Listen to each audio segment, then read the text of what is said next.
The rhythmic ticking of 1,000 gears filled the air as Elara Vex made her way through the bustling streets of Chronomere, the Clockwork City.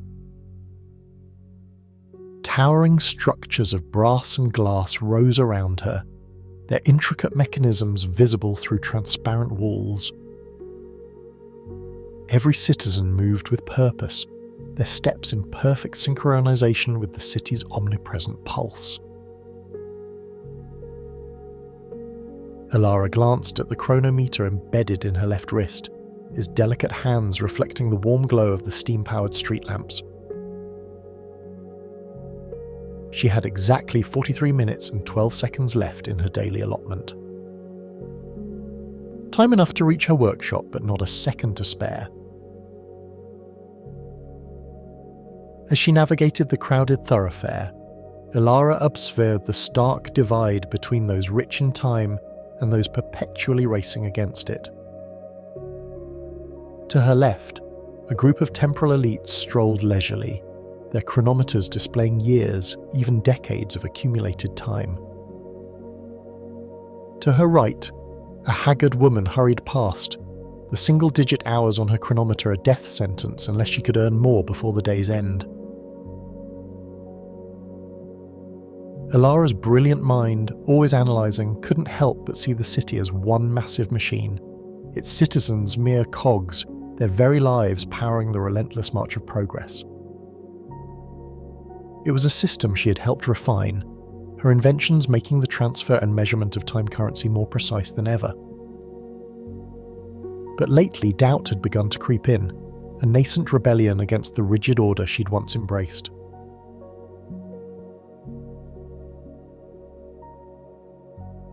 Reaching her workshop, Elara pressed her chronometer against the lock. A soft chime sounded as 2 minutes and 30 seconds were deducted, the entry fee for her own sanctum. Inside, organised chaos reigned. Half-finished inventions and scavenged timepieces littered every surface. At the centre stood her magnum opus, the Tempest Detector, a device capable of sensing fluctuations in the city's chronometric field. As Elara approached the detector, its needles suddenly sprang to life, quivering with an intensity she'd never seen before. Her heart raced as she interpreted the readings. Something was wrong, terribly wrong, with the very fabric of time that enveloped Chronomere. "Impossible," she muttered, recalibrating the device. But the readings remained, growing more erratic by the second. This was no mere malfunction. The implications were staggering.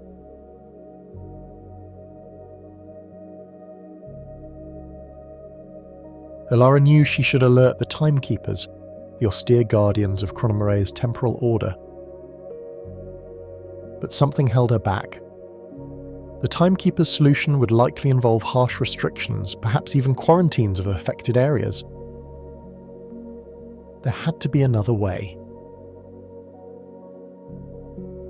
Making a split-second decision, Elara gathered essential tools and a precious vial of concentrated time essence, an illegal substance she'd been developing in secret. With trembling hands, she injected a few drops into her chronometer. The numbers jumped, giving her a buffer of several hours. As she prepared to leave, a sharp knock at the door froze her in place. Through the peephole, she saw the unmistakable uniform of a timekeeper. "Inventor Vex," a stern voice called out. "We've detected unusual activity in this sector. Open up for inspection." Elara's mind raced. They couldn't know about the anomaly yet. This had to be a routine check. But if they saw the Tempest Detector's readings, or worse, found her time essence? Making a decision that would alter the course of her life, Alara slipped out through a hidden panel in the floor. The maintenance tunnels beneath her workshop were cramped and dark, but they offered a path away from the timekeepers and toward the source of the temporal disturbance. As she navigated the labyrinthine underbelly of Chronomere, Alara's enhanced chronometer allowed her to track the anomaly's epicenter. The deeper she went, the more she noticed subtle distortions in the flow of time. Pockets where seconds stretched like hours, others where minutes compressed into heartbeats. In this shadowy underworld, Alara encountered those who existed outside the rigid economy of time. Outcasts, thieves, and rebels eked out an existence by siphoning seconds from the city above. Some regarded her with suspicion, others with desperate hope. One figure emerged from the gloom, a man with mismatched eyes, one an iridescent clockwork mechanism. "You're a long way from the upper levels, inventor," he said, his voice like grinding gears. "What brings a respected citizen down to the null zone?"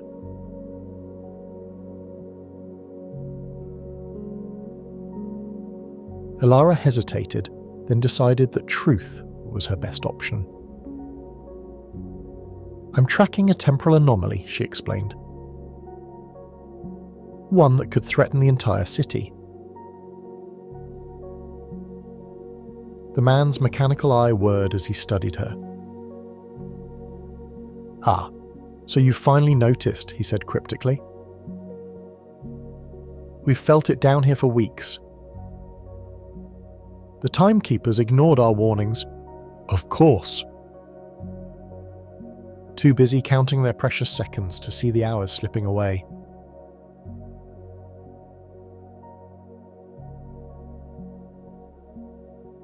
"You know what's causing this?" Alara asked, excitement and trepidation warring within her. The stranger smiled, revealing teeth of polished copper. "Not exactly, but I can show you something that might help. For a price, of course. Time is money after all, even here in the land of the temporal outcasts." Alara glanced at her chronometer. The time essence was holding, but she couldn't afford to waste a single moment. "I'm listening," she said cautiously. "There's a place, deep in the forgotten gears of the old city," the man began. "A nexus point where the flow of time behaves strangely. We call it the pendulum's eye. I can guide you there, but it'll cost you 3 hours."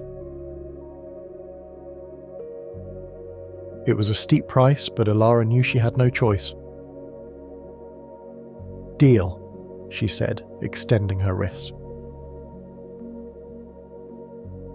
As the man deducted his payment, Alara felt a momentary pang of vertigo.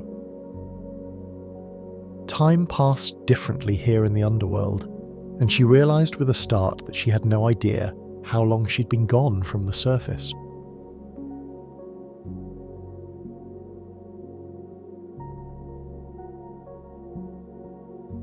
Following her mysterious guide through a maze of rusted gears and forgotten machinery, Alara's mind whirled with possibilities.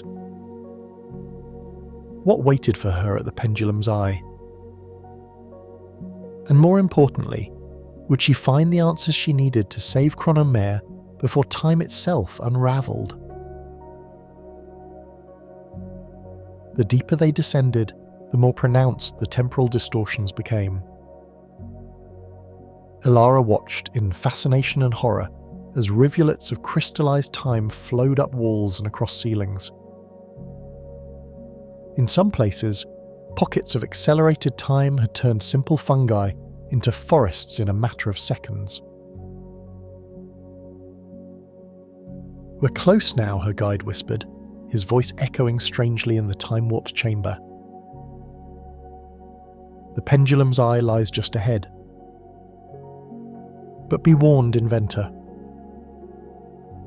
What you see there may change more than just your understanding of time. It might change you. As they rounded a final corner, Elara gasped.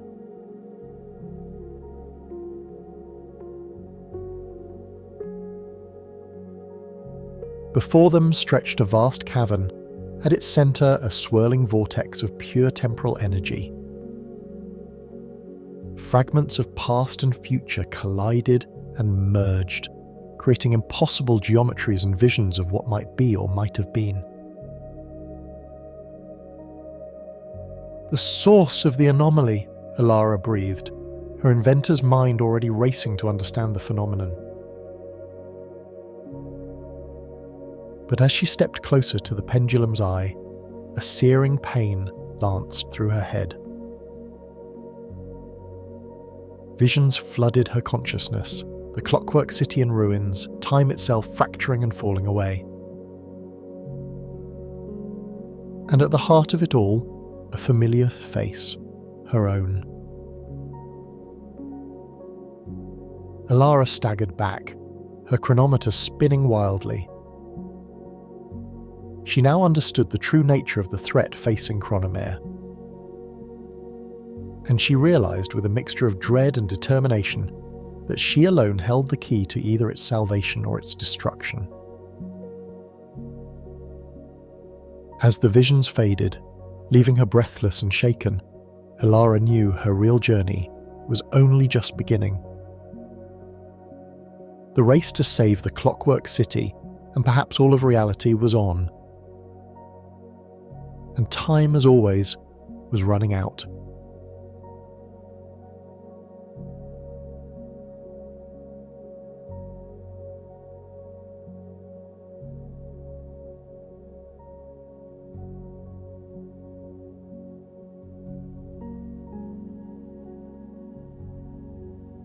Elara's mind reeled as she stumbled away from the pendulum's eye, her guide steadying her with a metallic hand. The visions she'd seen, of destruction, of her own involvement, burned behind her eyelids. She needed time to process, to plan. But time, ironically, was the one thing she couldn't afford. "What did you see?" the guide asked, his clockwork eye whirring with curiosity. Elara shook her head, unable to fully articulate the horrors she'd witnessed. The city, it's going to tear itself apart. And somehow, I'm at the centre of it all. A distant rumble shook the cavern, dislodging centuries of dust. Elara's chronometer sputtered, the hand spinning wildly before settling.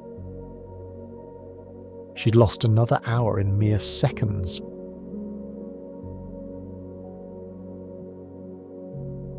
"The anomaly's growing stronger," she muttered, more to herself than her companion. "I need to get back to the surface to warn..." "The timekeepers," the guide interrupted, a bitter laugh escaping his copper teeth. "They won't listen.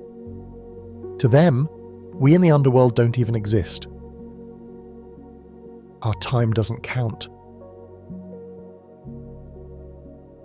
Elara felt a pang of guilt, knowing she'd once shared that dismissive view. "Then I'll have to find another way. There has to be a way to stabilise the chronometric field too." Her words were cut short as a massive gear, easily the size of a house, crashed through the ceiling.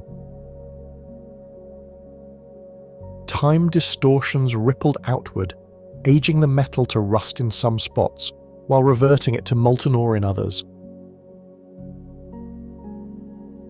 "We need to move," the guide urged, pulling Elara toward a narrow passage. "The underworld isn't safe anymore." None of Chronomera's.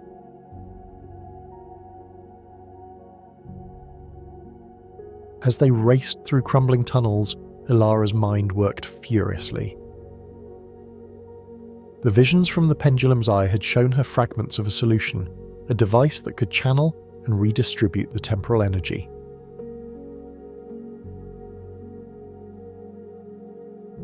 But building it would require resources she didn't have, and cooperation from a city that would soon be tearing itself apart. They've emerged into the lower levels of Chronoma proper, and Ilara gasped at the chaos. The once precise movements of the city's populace had devolved into panicked frenzy. In the distance, the great chronospire that regulated the city's time flow was visibly warping, its gears grinding in painful discord. "I need to get to my workshop," Ilara said, already moving towards the lifts that would take her to the upper levels. The guide caught her arm. "You can't go back. The timekeepers will be looking for you. They'll blame you for this." Ilara knew he was right. She was probably already labelled a temporal terrorist. "Then I need your help," she said, an idea forming. "You know the underworld, the parts of the city they don't monitor. Can you get me components? Help me build something off their radar?" The man's mismatched eyes studied her for a long moment.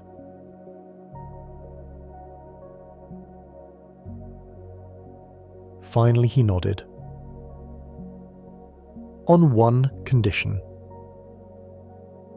Whatever you're planning to do, it has to help everyone. Not just the elites, not just those with time to spare. Everyone." "Agreed," Ilara said without hesitation. She rattled off a list of components she'd need, watching as understanding dawned on her companion's face. "You're going to build a chronometric redistributor," he said, a mix of awe and fear in his voice. "That's incredibly illegal. And incredibly dangerous."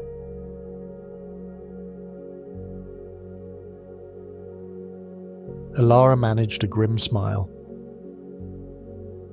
More dangerous than letting reality tear itself apart. As her new ally slipped away to gather what she needed, Ilara found a secluded nook to begin her work. Her fingers flew over salvaged gears and temporal crystals, assembling a device that could very well doom the city if she had miscalculated even slightly. Hours blurred together as she worked. The city shuddered around her, time fractures spreading like cracks in glass. Twice, she had to relocate as sections of the underworld collapsed or phased out of existence entirely. Finally, as her chronometer ticked down to mere minutes of reserve power, Ilara held up her completed device. It hummed with potential, drawing in the wild temporal energy that saturated the air. "It's ready," she breathed, equal parts terrified and exhilarated. Her guide, who had introduced himself as Kronos during their frantic assembly, looked at the device with a mixture of hope and suspicion. "What now?" he asked. Ilara took a deep breath. "Now, we head to the heart of the chronospire. We're going to reset the city's time. All of it." As they made their way through the disintegrating city, Ilara saw the full extent of the devastation. Entire districts had aged centuries in minutes, while others were caught in time loops, their inhabitants reliving the same moments over and over. The temporal elite had barricaded themselves in time-shielded enclaves, hoarding what stable seconds remained. At the base of the chronospire, they encountered the first real resistance. Timekeepers, their uniforms dishevelled but weapons still charged, blocked their path.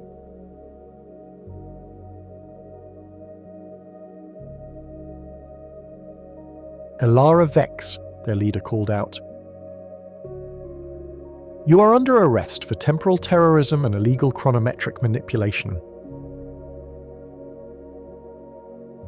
Elara stepped forward, holding her device high. Listen to me. This isn't my doing, but I can fix it. We don't have time for bureaucracy or blame. Let me through, or there won't be a city left to save. For a tense moment, Elara thought they would open fire. Then a massive timequake shook the ground. In the distance, an entire sector of the city phased out of existence. The timekeepers looked at each other, then slowly lowered their weapons. Do what you need to do, the leader said gruffly. But we're watching you. With Kronos at her side, Elara ascended the chronospire. Each step brought them closer to the malfunctioning heart of Chronomere's time regulation system. The air crackled with temporal energy, each breath aging them by minutes, then rejuvenating them in the next instant. Finally, they reached the central chamber. The sight took Elara's breath away.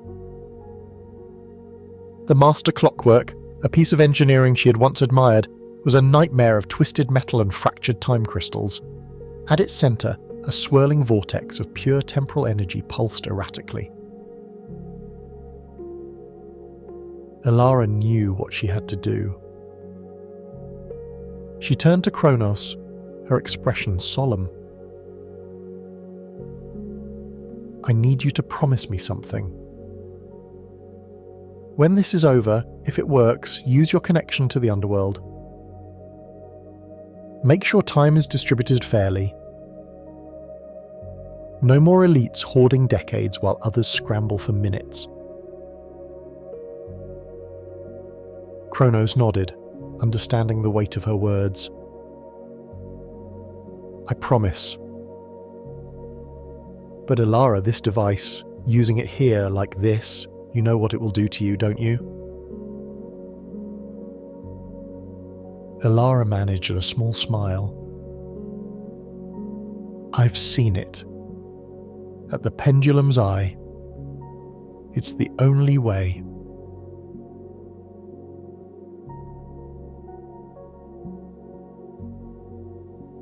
Before Kronos could protest further, Elara stepped towards the vortex.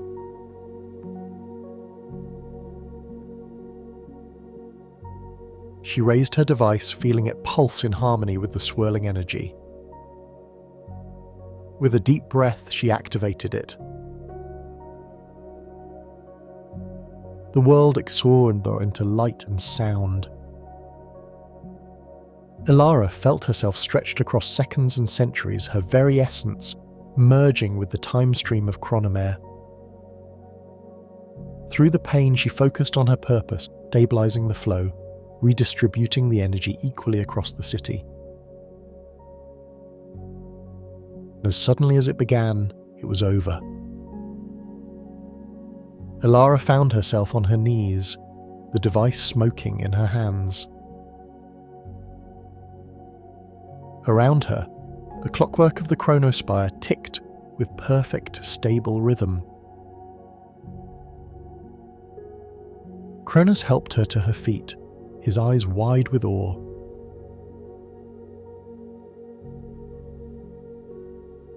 "You did it," he breathed. "The city, it's rebalancing itself." Alara nodded weakly, feeling the change in her very bones.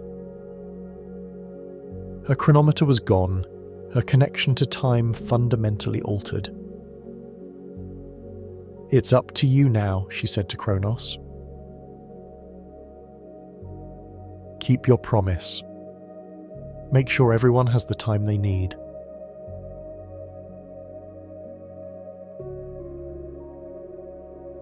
As they descended the chronospire, Alara saw her handiwork in action.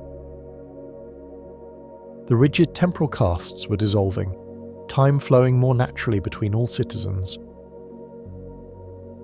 There would be challenges ahead, a new society to build. But for the first time in memory, the people of Chronomere moved not to the tick of a merciless clock, but to the rhythm of their own lives. Alara stepped out into the streets of the city she had saved and transformed. Her own future was uncertain. Her sacrifice had left her outside the normal flow of time. But as she watched the dawning wonder on faces that had known only the grind of temporal commerce, she knew it had been worth it. The Clockwork City ticked on, no longer a prison of measured moments, but a place where time was a gift to be shared by all.